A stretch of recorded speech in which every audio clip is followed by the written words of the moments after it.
చెప్పి మాకు సహకరించినందుకు చేతులు జోడించి వారికి నమస్కరిస్తూ ఇప్పుడు పెద్దలు అయ్యన్న పాత్రుడు గారిని మాట్లాడవలసిందిగా కోరుతాను. అందరికీ నమస్కారం అండి. నేనే సుత్తేయను, ఎందుకంటే మీ సరదాగా భార్య పిల్లలతో ఆనందంగా పిల్లలంతా చూస్తున్నాను, ఎంత ఆనందంగా ఉన్నారు. మేము రాజకీయ నాయకులు అలా సుత్తేస్తూ ఉంటాం. రెండు మాటలు మాత్రం చెప్తాను.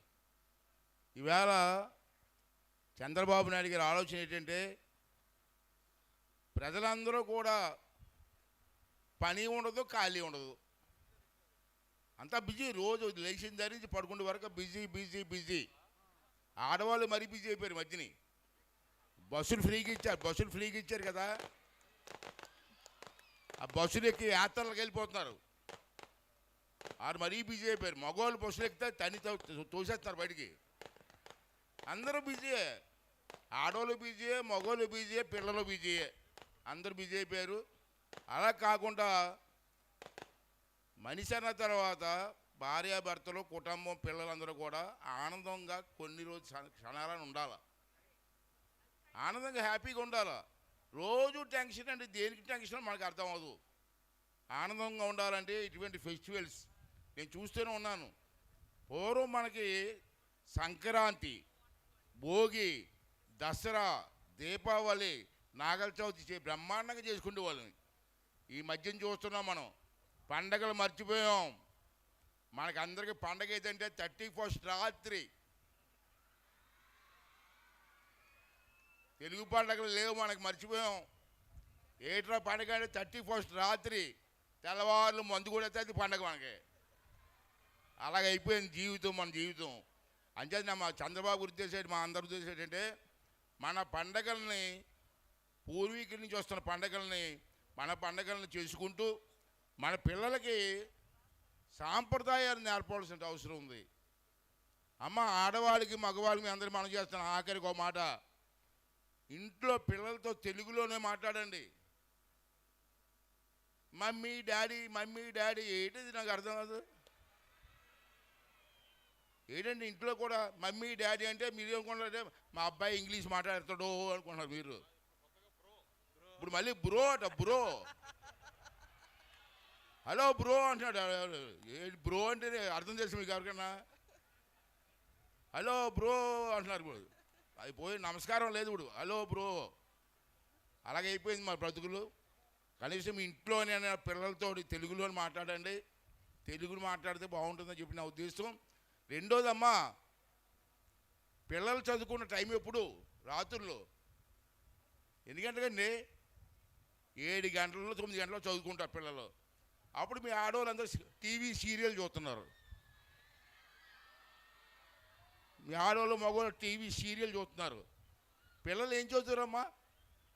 అంటే పిల్లలు చదువుకున్న టైంలో టీవీలు చూడడం మానేయండి. అంతకే చూడాలనుకుంటే మీ బెడ్రూమ్లో టీవీ పెట్టుకుని చూసుకోండి. పిల్లలు ఏం చదువుకుంటారు. దైవం చేయండి, పిల్లల భవిష్యత్తు పాడు చేయొద్దని చెప్పి ఈ సందర్భం మనం చేస్తూ, బ్రహ్మాండమైన వాతావరణం, చల్లదనం ఎంజాయ్ చేయండి. బ్రహ్మాండంగా ఎంజాయ్ చేయండి. వారానికి 2 రోజులు శనివారం, ఆదివారం భార్య పిల్లలతో ఎంజాయ్ చేయండి. హ్యాపీగా ఉండండి. ఎన్నాళ్ళు బతుకుతాం మనం? బతికినన్నాళ్ళు హ్యాపీగా ఉండండి. ఎందుకు టెన్షన్లో? హ్యాపీగా ఉండండి. రెండోది ఏంటంటే అమ్మా, ఇంకో విషయం, మా చిన్నప్పుడు మా అమ్మగారు కానీ మా నాన్నమ్మ గారు భోజనం పెట్టినప్పుడు చందమామ రావే, జాబిల్లి రావే అని భోజనం పెట్టేవారు. ఇప్పుడు మీరు ఏం చేస్తున్నారమ్మా? సెల్ ఫోన్ ఇచ్చేసి మా భోజనం పెడుతున్నారు. ఆ పిల్లలు సెల్ ఫోన్ ఇచ్చేస్తున్నారు, భోజనం పెడుతున్నారు. తప్పు అమ్మ, తప్పు. తల్లి దగ్గరుండి పెట్టండి అమ్మ. మా మగవాళ్ళకి పెట్టకపోతే పర్లేదు, పిల్లలు కానీ పెట్టండి అమ్మ. అమ్మ, ఎంపీ గారు కూడా జరిగింది ఈ మధ్యన కూడా చేశారమ్మా. మన హైదరాబాద్లో మా ఫ్రెండ్ భోజనాలు పిలిచాడు ఇంటికి. ఇద్దరు చదువుకున్నాం. ఇంటికి వెళ్తే ఫ్రెండ్ కాదా పిలిచాడని చెప్పి ఇంటికి భోజనానికి వెళ్ళా. 9 గంటలకు రమ్మన్నాడు. 10:30 అయింది, భోజనం పెట్టలేదు నాకు. ఎవరా ఆకలేస్తున్నారా బాబు అంటే ఉండరా అన్నాడు. అప్పుడు 10:30కి నాకు ఉండలేక చెల్లెమ్మ వాళ్ళ భార్య అన్న చెల్లెమ్మ అంటాను. చెల్లెమ్మ అని వంటగదిలోకి వెళ్ళాను. ఆవిడ ఏం చేస్తుంది తెలుసా? సెల్ ఫోన్ చూసి వంట చేస్తుందండి. పూర్వం మన ఆడవాళ్ళు ఇంట్లో మన అమ్మ నాన్నలు ఉప్పు ఎంత వేయాలా కారం ఎంత వేయాలని చేతితో ఇస్తారు. ఇప్పుడు అలాగే సెల్ ఫోన్ చూసి ఉప్పు ఎంత వేయాలా కారం ఎంత వేయాలా నూనె ఎంత వేయాలని చెప్పి వంట చేస్తుంది ఆవిడ. నేను లోపలికి వెళ్ళి ఎడితే ఎలా చేస్తామంటే వంట చేస్తాం. మొత్తం మీద పెట్టింది, తిన్నాను. మళ్ళీ బాగుందండి. ఏం బాగుంది పాడు, అయినా తప్పదు కదా. సూపర్ అమ్మా, మా ఆవిడ కూడా చేద్దామా ఇలాగా అన్నాను.